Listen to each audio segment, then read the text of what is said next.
प्रोनिक्स gaming तो भाई एक बढ़िया सा सुपर हाई एंड पीसी आप लोग लेके आ गए हो, जहां पे भाई एस्थेटिक्स में मस्त तरीके से पैसा यूज किया गया है।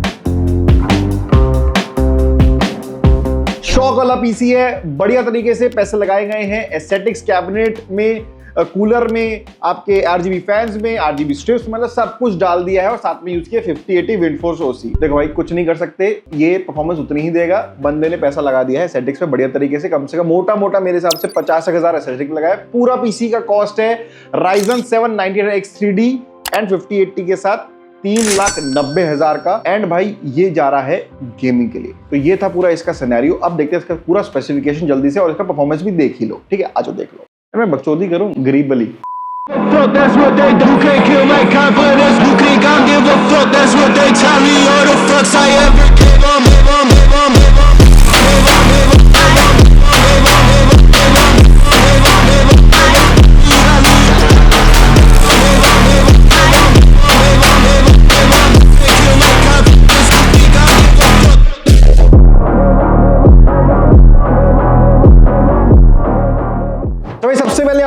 मेन कमेंट्स के बारे में बात कर ले। सबसे पहले तो हमारा जैसे हो गया processor Ryzen 7 9800X 3D 8 core 16 threads के साथ भी सबसे धांसू प्रोसेसर है आज की डेट में। हाँ, 9850X 3D भी आ गया, but just because it is a old build. 9850X 3D जब तक रिलीज नहीं हुआ, जब तक ये पीसी आ गया था, तो मतलब ठीक है उस हिसाब के से, मतलब एक महीना पुराने के हिसाब से this is a very good processor, very good. क्या भाई best processor in gaming right now in the market. इससे ऊपर लेने की जरूरत नहीं है। कोई भी गेम किसी भी लेवल पे खेलनी हो, ये ले लो, इससे ऊपर मत खर्च करना। कभी ये वो बंदे आते हैं कि 9850X 3D दे दो मुझे 70,000 रुपए का प्रोसेसर और गेमिंग करनी है, भाई कोई फायदा नहीं है। 9800X 3D लोगे, same if not better performance आ जाएगी आपको गेमिंग के अंदर। ठीक है, सीधी बात, एक लॉजिक बता दे रहा हूं, इससे ऊपर खर्च मत किया करो। अगर गेमिंग ही यूज केस और थोड़ा बहुत एडिटिंग वगैरह करना हो तो हो जाएगा, स्ट्रीमिंग भी हो जाएगा, बट इससे ऊपर खर्च मत किया करो। बहुत पैसा मतलब डालते हैं बंदे फालतू में। ठीक है, मदरबोर्ड X870E और Elite Wi-Fi 7, again a very good motherboard. इस पीसी के हिसाब से डेफिनेटली बहुत अच्छा है। यूज के हिसाब से मे भी थोड़ा ज्यादा है। नॉर्मल X870 भी ले सकते थे, MSI का X870 गेमिंग प्लस भी ले सकते थे, मतलब बहुत ऑप्शन थे in a cheaper situation. Again but if you are investing in a complete PC build, अच्छा दिखना चाहिए तो आपको अच्छे कॉम्पोनेंट्स भी यूज करने चाहिए। बट हाँ, स्ट्रॉन्ग मदरबोर्ड है, आगे जाके कुछ भी लगाना हो, 5090 में जाना हो, 6090 में जाना हो, या Ryzen 9 में कभी जाना हो, तो this can handle every processor every graphic without any hassle. 4 RAM slots के साथ एंड 4 NVMe स्लॉट्स हैं इसके अंदर, तो there is no problem in upgradeability also, कोई इशू नहीं आने वाला। ठीक है, मेन कंपोनेंट हमारा ग्राफिक कार्ड 5080 यूज किया हमने from Gigabyte WindForce OC triple fan version. Obviously 5080 triple fan version ही आता है, but it is a base model of the Gigabyte 5080s। I think इसमें 5080 गेमिंग OC यूज कर सकते थे, but again as of now the price are majorly high. इसका price 1,50,000 है, तो गेमिंग OC का भाई 1,70,000 होता है, सीधा 20,000 रुपए का डिफरेंस है। आजकल कम डिफरेंस नहीं रहा, तो ठीक है।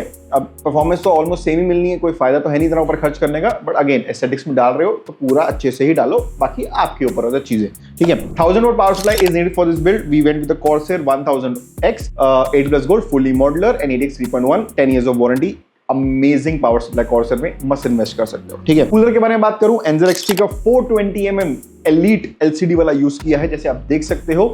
ऑल्दो बिल्कुल भी रिक्वायरमेंट नहीं है 420 की Ryzen 7 के साथ, बट स्टिल भाई दिखने में मस्त होना चाहिए। LCD डिस्प्ले इसका बहुत प्यारा है एंड 420mm का कूलर है। आगे जाकर Ryzen 9 में इन्वेस्ट करना हो तो ये कूलर आराम से चल जाएगा, किसी भी प्रोसेसर में चल जाएगा, इतना फाड़ कूलर है। ठीक है, नेक्स्ट बात करते हैं हमारे स्टोरेज की। हमने यहाँ पे WD का 1TB SN8100 यूज किया, Gen 5 NVMe SSD है, 32GB रैम यूज करिए T-Force की Delta RGB CL30। Now you can invest in extra NVMe later, you can invest in extra RAM later very easily. इसको कभी भी upgrade कर सकते हो, पीसी का सबसे बेस्ट पार्ट यही है। ठीक है, जल्दी मैंने मेजर कॉम्पोनेंट्स बता दिए आपको। अब बात करते हैं एस्थेटिक्स की, भाई कहां बढ़िया तरीके से पैसा डाला है। सबसे पहले कैबिनेट Lianli का O11 Evo ARGB XL version लिया, जैसे आप देख सकते हो बड़ा वाला है,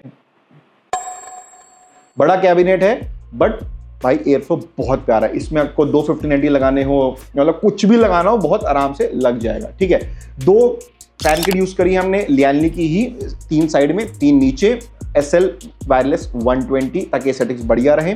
साथ में हमने 420mm लिक्विड कूलर जैसे यूज किया, जैसे आपको मैंने बता दिया। एक सिंगल फैन हमने बैक साइड के लिए भी यूज किया है, सिंगल फैन एक हमारे पास पड़ा हुआ था, वो भी हमने यूज किया। पूरे एस्थेटिक्स बहुत प्यारे लग रहे हैं इसके साथ हमने Lianli की स्ट्रीमर केबल भी यूज करी है। और इस पूरे सिचुएशन का जो मैंने आपको बताया जिसमें एस्थेटिक्स में पैसा गया है, उस पूरे का कॉस्ट है 56,900 रुपीज। पूरे के पूरे कैबिनेट, फैन, स्ट्रिमर इन सब में लगाया गया है, जो आपका सब कुछ 6,000 में भी हो जाता, 10,000 में भी हो जाता, 12,000 में भी हो जाता। ये सब कुछ हर एक कैबिनेट में जा सकता है। ओनली डिफरेंस है how you want your aesthetics to be. तो भाई इतना डिफरेंस आ सकता है। अगर आपको ऐसे एस्थेटिक्स चाहिए और आपको एक बड़े तरीके से चाहिए तो इतना प्राइस डिफरेंस आएगा। बाकी परफॉर्मेंस तो वही रहेगी। और परफॉर्मेंस की बात करते हैं तो आज परफॉर्मेंस देख लेते हैं। 4K में इसकी परफॉर्मेंस टेस्ट करिए, बिकॉज अगेन 5080 है, Ryzen 7 98 XCD है, 4K बनता ही बनता है। तो आज देख लेते हैं।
This was the performance and obviously performance बढ़िया आएगा ही आएगा।